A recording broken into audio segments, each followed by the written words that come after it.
Yo, what's good, SimWorld? Hey, it's the day after the draft. Let's talk about it.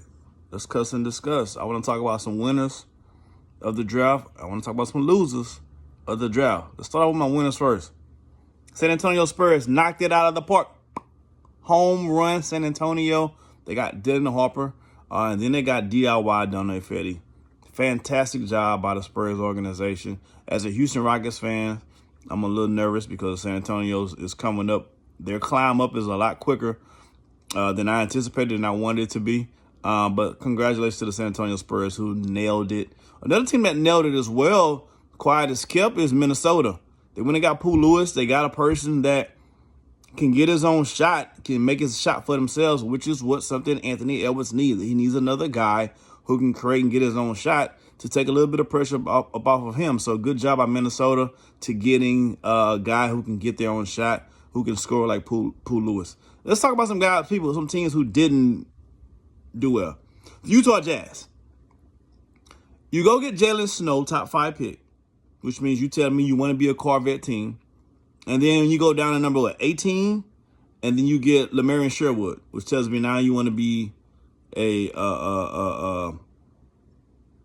mama van. What are we doing? Are we a Corvette or are we a minivan? Because they play two different types of games.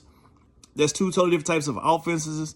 I don't understand what we're doing. And last time I checked, don't Utah already have a pretty good young big on the team already? So I don't know what Utah is doing. I have no idea what they're doing.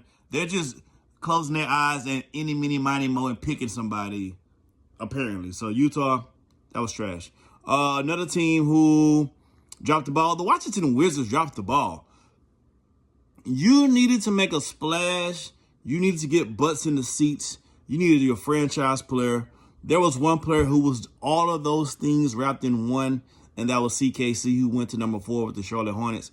You had the number 6 pick. You got to go up and move up to get that pick. You got to move up to get that pick. Charlotte getting Cooper King and Cross is silly to me because you got LaMelo Ball, who needs the ball in his hands to make plays.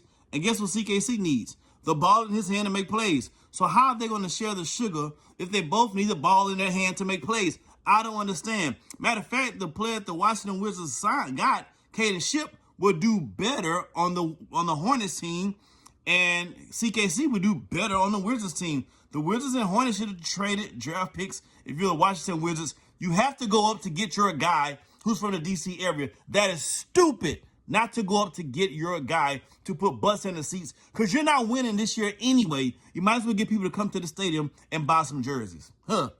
Last but not least, the Brooklyn Nets. I don't know what they're doing. They got a lot of good talent. I'll tell you that. They got Mbarko. They got Ben Wallace. They got a Iron Early. They got a Johnny Baldwin. They got talent upon talent upon talent upon talent. I don't know what they're going to do with this talent. So either they can go to Houston Rockets / Oklahoma City route and just stockpile a whole bunch of talent and then trade them away as they see how they feel out. That's one option. Or the second option is they don't know what the hell they're doing. They're just drafting players. The jury's still out. So for Brooklyn Nets, I'm going to give them an incomplete because I'm not sure yet. But let's cuss and discuss how y'all feel about this draft.